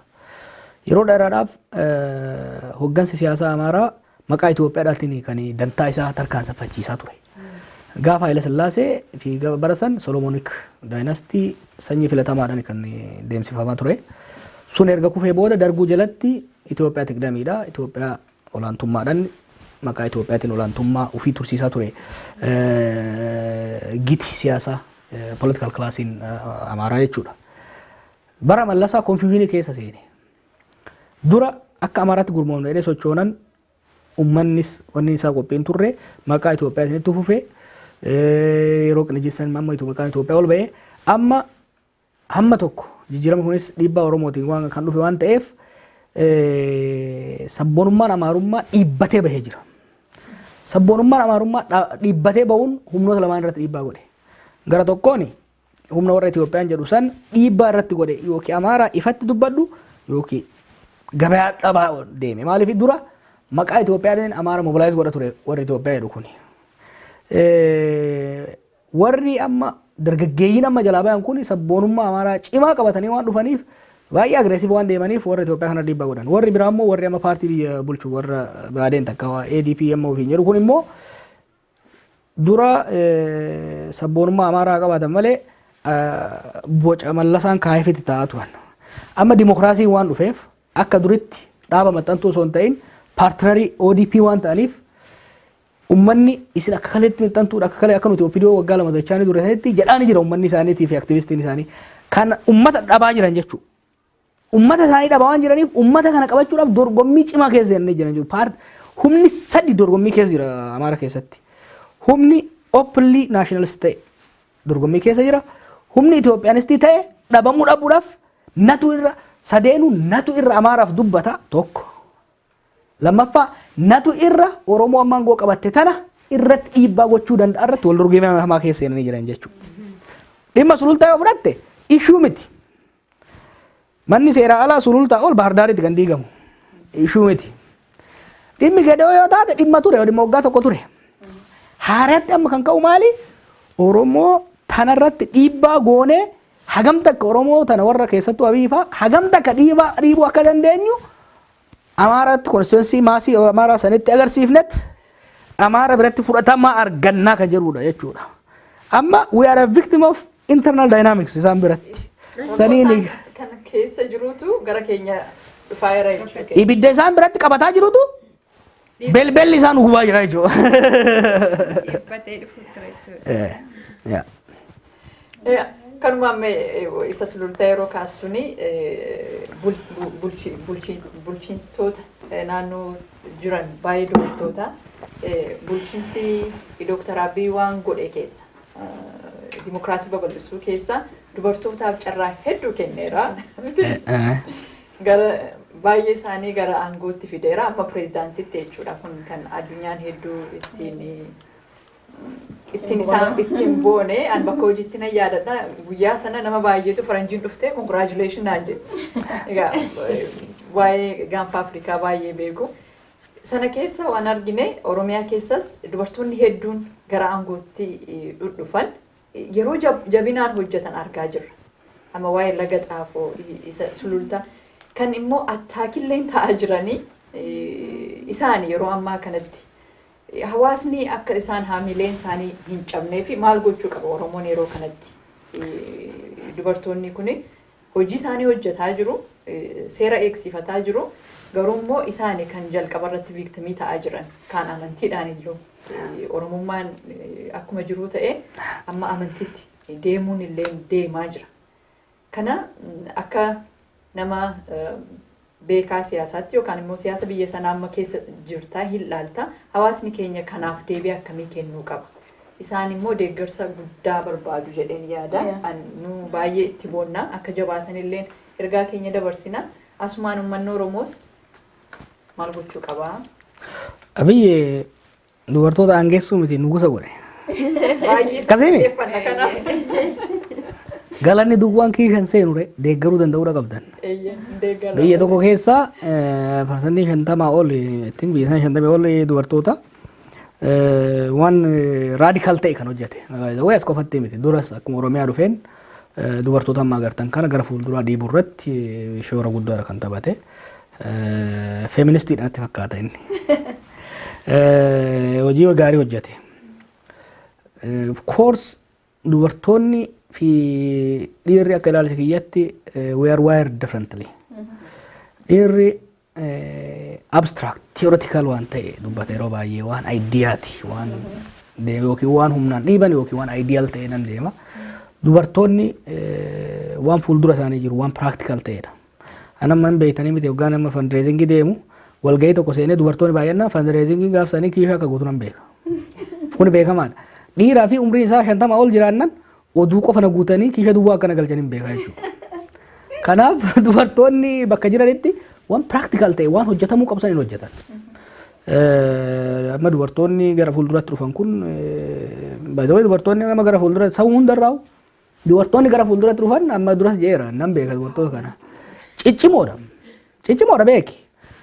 Situation isaan keessatti namoota ciccimoodha kan gara fuulduratti bahee hojjechaa jiru. Amma itti ka'umsi amma itti ka'amaa jiru shobanizimii qabu of keessa. Seksizimii of keessa an qaba beekta. Amma Oromoo irraan dubartii dhiira Amaaraa yoo kataa taate amma Oromoon na buqqaase Oromoo irraa keessattuu immoo dubartii hoggaa jedhu it creates that male bias qaba. Amma ijaarsi seeraalaa kun bakka hedduutti diigamaa jira. Fuulleffannaan guddaan kan godhamaa jiru saniif tokkoffaa practically waan hojjetaa jiraniif dubartoonni kun. Lammaffaa immoo isaan hojjechuun sun iigoo dhiiraa waan qoccoluuf kun gara saniin deema. Kanaaf I think wanni ta'uu qabu dubartoonni kun ciccimoodha. Warra siyaasaa keessa haaraa dhufee miti. Warra siyaasaa akka Itoophiyaa keessatti dhiibbattee bakka san gahuun waan laafa miti. Dhiibbattee dhuftee magaalaa ciccimaa keessatti gara hoggansaatti gara ministeeraatti dhufuuni reeffa meeqarra tarkaanfatteet dhiirri meeqa sirraan tarkaanfattee kophee sirratti baafatee caccabsattee kan dhufte gaafa achi geettetti cimtee jirta jechuudha. Kuni waan akkasumas shakkisiisan dubartoonni kun. Hawaasni kan godhuu qabu san cimsu. Maaliif dubartoonni kun hamileen isaanii cabamee itti duulamee yoo kan deeman taate ijoollee dubartoota gadi dhuftu hamilee isaaniitiif gaariin ta'u. Experimentiin takkaa'u yaaliin godha dubartootaan godhaa jiru kun it has to succeed. Bakka gahuu qaba. Yoo bakka gahuu baate dubartoota itti guutee bar dubartoota jalaa kuffisan jennaan hamilee dubartoota baay'ee tuquu danda'a gara fuulduraatti. Shobaanizimii dhiiraa cimsuu danda'a.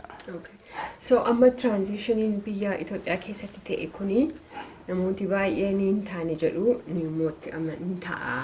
Ta'eera amma tokko freedom of speech jira namni mana hidhaatii ba'eera. Inni kaan immoo yeroo isaa eeggatee dhufa. Mee ati waan biyya keessatti ta'e transition kana keessatti ta'e waan gaarii kanatu biyya Itoophiyaafis yoo ta'e saba Oromootiif ta'eera kan jettu maaltu jira? Biyya sanitti bilisummaan dhufeera. Namni hidhamu namni Finfinnee jidduu dhaabatee nama arrabsaa jijjiiramni hin dhufeera. Achi taa'ee. Nama arrabsuu danda'uun isaa sunuu jijjiirama tokko. Siigale jijjiiramni guddaa dhufe. Sirni cunqursaa ka'ee jira. Bilisummaan dhufeera. Bilisummaan sun garuu hidda lafa hin qabanne. Dimokiraasiin hin dhufne gamma. Dimokiraasiin sirna beeki. Amma gabrummaan cunqursaan ka'et dimokiraasiitti hin ceene jidduu kanarra jirraa jechuudha. Transition ce'umsa ka jennuun dildilarra jirraa jechuudha. Hawaas gamanas hin jirru, hawaas gamasas hin jirru jiddurra jirraa jechuudha. Dildila kanarratti akkuma nama jeetti irratti wal qaqqabuu yoo ka dhuftu taate shofeerri muguunii fi rakkoo yoo ka dhuftu taate bishaan tikuu dandeessa. Kanaaf jijjiiramni baay'ee dhufe namni akka fedhetti deema, akka fedhetti dubbata. Inumaa'uu haga isaa kenname ol bargaanfateeti kan deemaa jiru namni beekte namni si tuqu hin jiru. Eebin waanuma sila seera biyya saniitu nu yakka ta'an eeggaati hojjettu bilisummaan baay'eetu kan kennamee namaa deemaa jiru. Lakkii biyya sanitti bilisummaan hin dhufne namni confuse godha beektamma. Bilisummaa faa maaliin wal bira qaba dantaan fakkeenyaaf gaafiin Oromoo deebi'uu fi bilisummaan adda adda. Bilisummaa jechuun kanaan bahi kanaan seeni kanan dubbattu kana jechuun dandeessu si dhoorguudha bilisummaa dhabuu jechuun. Erga bilisummaa argatte erga akka feetetti gurmaa'u baatee galuu waan feete dubbachuu eega argattee booda dantaa si yaafee san gurmeeffatteeti kan deeffattu. Amma biyya kanatti bilisummaa qabna miti. Akka uummata gurraachatti gurmooyine parsantii 95 dimokiraatiif voot kan goonu maali? Waan nuuf ta'u waan nu fayyadaniif. Yoo nuti hin gurmaa'in bilisummaan Ameerikaa dantaa fayyaa keenya, dantaa diinagdee keenya, dantaa barnootaa keenya nu deebisuu dandeessi. Dantaanii fi bilisummaan adda adda. Amma gara keenyas gara kaanis wanni argu jijjiiramni homaan dhufne maaliif kantiibaan Oromoodha. Jijjiiramni homaan dhufne maaliif gaafiin Finfinnee gaafiin afaan Oromoon deebine. Gaafii afaan Oromootii fi gaafii Finfinneetiif bilisummaa jidduu hariiroon jiru xiqqaadha. Hariiroon jiru maali? Bilisummaa yoo argatte gurmoofte waan si hafe san guuttachaa deemta. Mootummaa irratti dhiibbaa gochaa gurmeessaa takka mootummaa qabachaa takka immoo akka oppositionii takka civic society jaaramtee kan deemtu jechuudha. Kanaaf bilisummaan dhufee jira. Anama kana isaa shakkisiisu bilisummaan suni seeraaf sarara qabaachuu qaba. Lammii bilisummaan dimokiraasii jechuun seeraaf sarara hawaasni akkaataa ittiin waliin bulu hawaasiif mootummaan irraa jalatti immoo akkaataa itti wal bulchanii fi waliin bulan irratti karaa itti tolchuudha. Sanni yoo godhame bilisummaan tun hin turti. Garuu akka amma deemu kana sararri godhamuu fi didee namuu immoo harreedha jedhaniisi ka samii ol laaltee hagam fagaatettee dhiitu olu taalte. Amma bilisummaan akka malee waan diriiree jiruu fi mee hagam deemuu dandeenya yoo namni akka malee ka'ii ta'u taate gasteet waan jaaniin tan namni beekuu danda'u qaba. Wanni mootummaa jedhaniin tuni gaafa jireenya ishii gaafa ati test godhuu eegalte dhimma nageenyaaf irratti dhiibbaa godhaa gaafa dhufte amma dura jeen jira beekta waraana Itoophiyaa nama fixaa ture san ammallee ma jira. Gaafa ati dhiibbaa akka malee deemte qawwee garagalfate san sitti garagalchaa jechuudha. Kanaaf bilisummaa haga dhufte sanaa akka bilisummaa nama dhufte tuni yookiin sirni abbaa irree haaraa dhufe jim gochuu danda'a. Yookiin immoo bilisummaan tun ammaatti hawaasni nuu fi biyyillee wal diiguu danda'a. Kana of eeggachaa deemuu barbaachisa. So bilisummaan ati jettu kun ga'amma wanta hafeetti guuttachaa akka deemnutti uummanni Oromoo maal gochuu qaba? Uummanni Oromoo dura Rabbiif galata galchuu qaba. Wareegamtoota isaatiif galata galfachuu qaba. Erguma sirna kolonii kana jalatti kufne akka ammaatitti bilisa taanee hin beeknu maa kijjiba namni. Ani aangoo qabaachuun qaba bilisummaan argamuudhaaf. Gaafa ani aangoo qabaadhe qofa ana gaafa ani aangoo qabaadhe qofaadha kan bilisummaan dhufuu danda'u. Hiikaasaa ol laaluudha. In fact Oromoon aangoo qabaachuun qabu beektaa bilisoomuudhaaf. Bakka hiikan amma Somaalee yoo jiraate Amaarri yoo jiraate naannoo keenya irratti nagaa yoo qabaanne baanee yoo galle afaan keenya yoo cunqurfamne waan feene yoo barreessu taate Oromoon bilisoomeera. Masaraa mootummaa sanuu seenuu baatu bilisoomeera jechuu dandeenya. Kan masaraa mootummaa namni jiru kan imaammata biyyaa namni keenya karaa qabsiisuu danda'u dhiisiti osoo namni keenya huba'uu baatee bilisummaa argachuu san beeku namni waan argetti waaqaa fi waaqan galateeffatanii fi wareegamtoota isaan galateeffanne borullee waan biraa argachuu hin danda'u. Kuni barbaachisaadha. Kalammaffaa waan argatanii jabeeffachuu danda'uu qaba. Bilaashitti dhufne dhiiga namaatiin dhufte lafee namaatiin dhufte taphaa miti. Orma biraatiif tapha ta'uu danda'a. Nuuf garuu tapha miti. Dhiinni ijoollee hagammaan qoorre beekta. Boolla tokkotti ijoolleen duute sun hangammaa lafee isaanii foon isaanii wajjin ta'aa jira. Kana beekuudhaan namni bolola aangoo keessa waan xixiqqaa keessa seenee wal jeequu hin qabu. Gamna ta'uu danda'uu qaba. Bifa tasgabbaa'een wal mari'achaa deemuu danda'uu qaba. Akka uummataatti immoo Jallaa isaa qajeelfachuu yookiin immoo of keessaa buqqaasee darbuu danda'uu qaba. Discipline has to come to Oromo class. Naamusni hin jiru. Naamusni jiraachuu dhabuun gaaga'ama fidaa jira jechuudha. Kanaaf hawaasni gama tokkoon of keessatti sabatiinsa qabaatee waan qabu eeggachuu lammaffaa saboota biraa wajjin osoo gadi hin jedhin osoo immoo nama biraallee hin dhiibin ofiifillee osoo hin dhiibamin deemuu danda'uun barbaachisaadha. Maaliif amma dimokiraasiin waan dhufuuf wal dorgommiin aangoo fi dinagdeen dhufa saboota jidduutti gareelee adda addaa jidduutti. Kuni naachuraal fenomenaa ta'uu isaa hubatanii namni tokko yookaan irratti duulee rifatanii irraa dheessu yookiin immoo aaranii itti fiiguu osoo hin taane bakka ofii qabatanii hunoo daangaan kiyya kanaa natti asin darbanii daangaa sanarratti itti fattee deemuu danda'udha. As fiiganiif jalaa dheessuu hin qabdu. As fiiganiif immoo itti fiigdee daangaa kee darbuu hin qabdu. Daangaa kee irratti taraarrattee kana natti hin darbini kana achitti hin darbu jedhanii lafa kaanii deemuu barbaachisan fakkaata. Kanumaan iyyuu mootummaa amma Dr. Abiy kan deeggaruun ammam barbaachisaadha jettame. Qualified support, critical support ta'uu danda'u qaba. Xiqqoo rakkoon waan jiru natti fakkaata amma. Gara tokkoon warri mootummaa keessa jiranis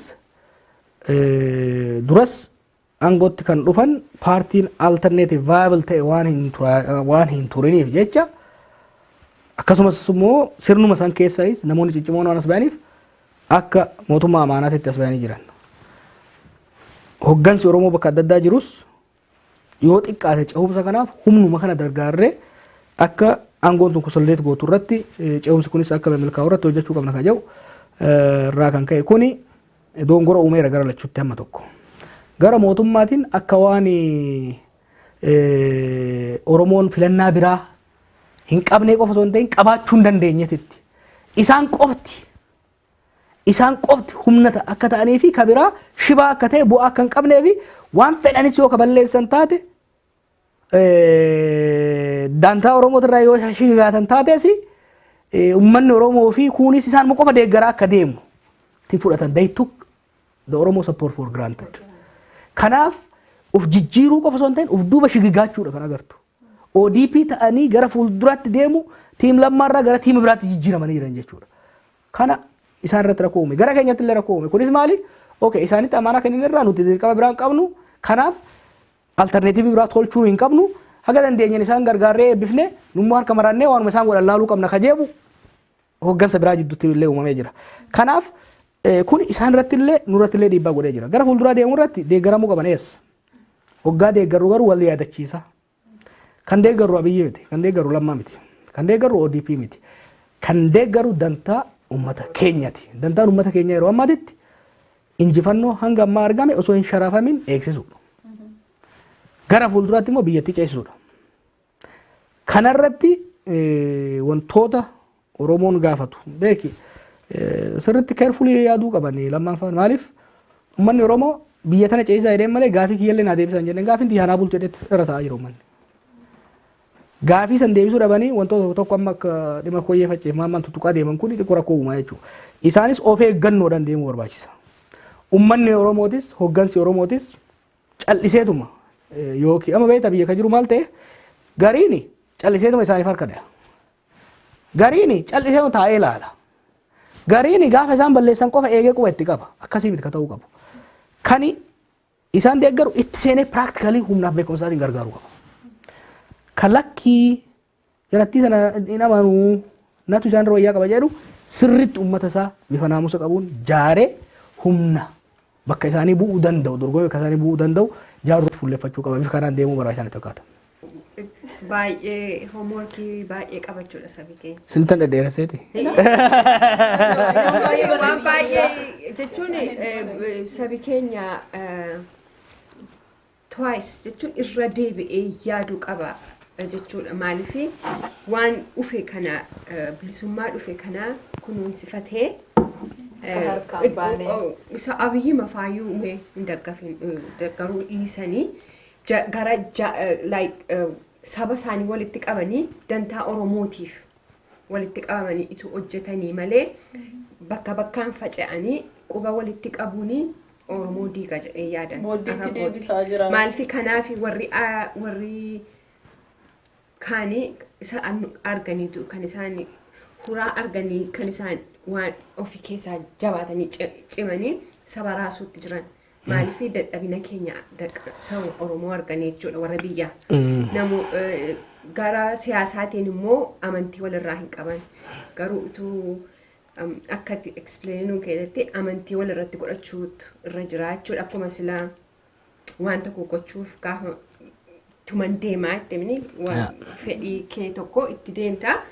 Inni gabareen sun bishaanicha keessa lixee yookiin fudhataa yookiin keessatti hafaa inni sun ni barate immoo taa'ee ilaaluu dhiisee hojjechuu qaba saba isaatiif.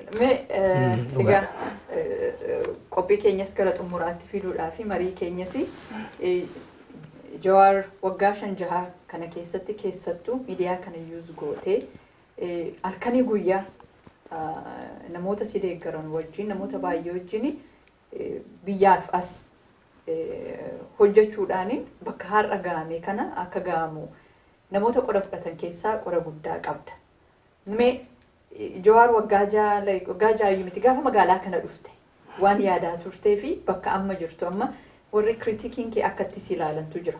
Inni kaanii sodaadhaan si ilaala inni kaan immoo sitti boona. Lachuu gaariidha. Lachuu gaariidha. Ati waan baay'ee keessa dabartee ta'an hojjetaa turteef wanti namoota wajjin kophaa kee miti free argateera. Mee gaafa of deebitee of ilaaltu it is kind of a reflection. Oromoon sabni koo waan irra eegu tokko waan narra jiru umurii kanaan gumaachira jettee yaadda. Kan biraa immoo kanumaan kan isin gaafachuu barbaadu xiinxala siyaasaati. Ogummaa keetiin barattee waan argatteedha. Waan calluma itti wanni taatee miti. Sanumaan itti fuftamoo namni baay'ee gaaffii qaba. Sanumaan itti fuftamoo gara fuulduraatti kaayyoo maalii qabdaa? Manni waan sirraa baruu danda'a barbaadu jira beektee haalli biyyattis immoo jijjiiramaa jira guyyaa guyyaatti. Kanaaf Jawar kanumaan itti fufuu barbaadamoo maaliin ni boori?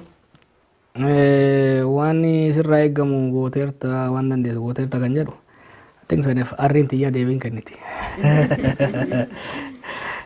Waan danda'u carraaqeera. Wantoota hawwee hunda akkaataan hawween fi karooratti deemee jechuun hin danda'amu. Wantoonni tokko hamman eegee olitti saffisaan dhufan fakkeenyaa fi bakka bara deengaddaa geenye 2020tti geenye jennee yaadne 2000 waggaa 2 dursineeti yoo yaadatte amma waggaa inni hojjechaa turretti durseeti kan dhufe. Yeroon saffisuun san wantoota silaa qophaa'uu qaban qopheessuu dhabuun rakkoo amma gaagama fi kirkira ce'umsi kun mudatuuf sababa ta'ee jira. Karoora hin qabnaa karoorri sun garuu overlaap ta'e. Angaabbiin qabu jiruu hiyya keessatti. Waan godhamuu qaba jedhu osoo hin godhin rafee buleen beeku. Always did it. Waan hojjetamuu qaba waan hin jedhu an bulcheen beeku. Fixeetuma hojii manas yoo taate fixeetuma bula. Kanaaf waan hin angaabbuun qabu lammaffaa osoo hin beeku waan Oromoo miidhu takka hojjedhee hin beeku. Never. Osoo hin beeku never. Yoon sobees Oromoo araarsuudhaaf fayyaduudhaaf taatu malee takka Oromoo miidhuudhaaf godhee hin beeku. Never. Kanaaf no regrets. Zero regrets jiruu hiyya keessatti. Particularly dhimma Oromootiin wal qabatee dhimma dhuunfaatiin dhimma jireenya waan biraati. An maatii kiyyaaf jiraadhee hin beeku hanga jiraadhetti. Waan Oromoodhaa godhe keessatti gaabbii homaa hin qabu. I sleep like a baby. I did what's expected of me. Kaanga ummanni wanni expectii godhu jira. Ani hawwiin kiyya umrii kanaan xurataa ta'ee mucaa kiyya guddisuu fi barsiisuudha wanni nan barbaadu gaa. Garuu guutumatti immoo hoggansa amma jiru kanas dhiisee uummata tajaajilu osoo dandeessuu yoo deemtes uummannis rabbi biraas rakkoo qabaata. Kanaaf amma danda'e dhiibbaa nan godha amma danda'e nan hojjedha karaa qabsiisuudhaaf nan gargaara. Guhuu ta'uu barbaadu. Faayidaa yoon kan buusuu danda'e immoo nan gargaara amma waggaa ce'umsa kana at least akkuma amma dura jeetti at least hanga waggaa 2020titti hanga bara dhufuutitti aktiif ta'ee hojjechuu ittiin fufa. Waan qabsoon tun gaafattu waan manni kun gaafatu barsiisutti gurmeessutti sochoosutti yeroo immoo ormi duula banu arraba kiyya isaanii ergisuu irratti ettumaan fufa. Karoora namatti qabu sanuma karoorri mataa kiyyaa akkuma siin jette ani instituutii leadership instituutii dhaabuun barbaada. Hooggansa jalaa dhufu kan ittiin leenjifnu kan ittiin guddifnu waan hin keessa dabre kanas barreessuun barbaada. Mucaa kiyya kanas guddifachuun barbaada.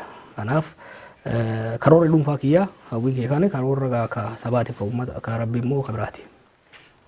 Baay'ee gaarii kanumaan gaarraa magaalaa ati seenaa baay'ee keessaa qabdu maatii baay'ee keessaa qabdu bultiilleen itti ijaarrattee mucaan kee Oromoonilleen keessa jiru kun deebitee dhuftee si arginee marii akkas bal'aa si wajjin gochuu keenyaa fi maqaa Oromoo Viewtiin hedduun si galateeffadha. Amma gaa dur asuma turte amma immoo biyyaaf as gidduu deddeebiteetu mucaa keessa ilaaltee waan maatii jabaadha.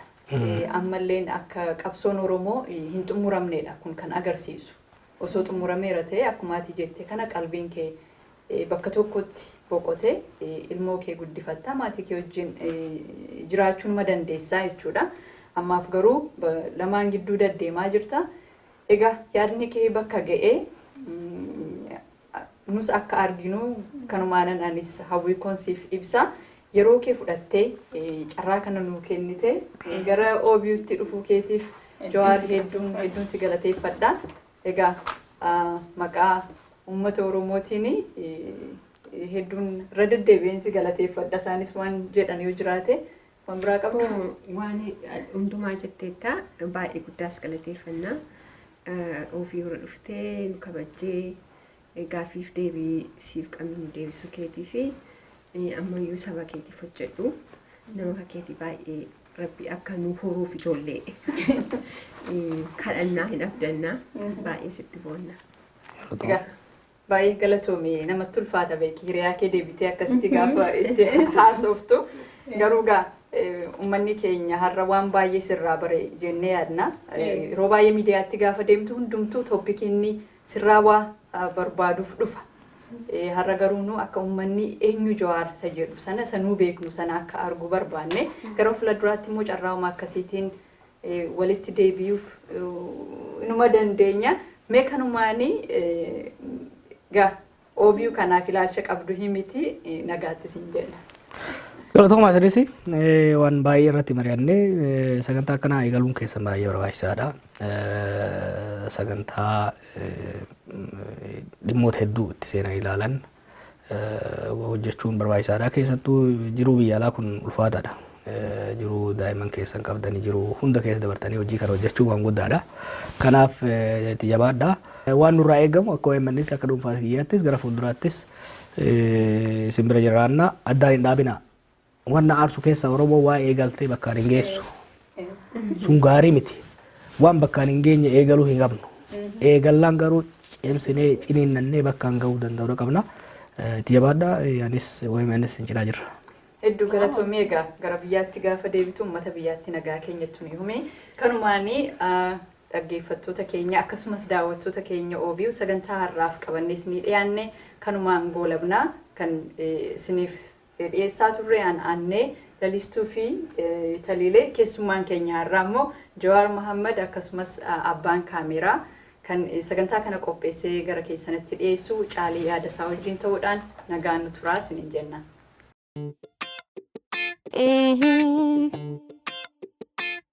Oromo View.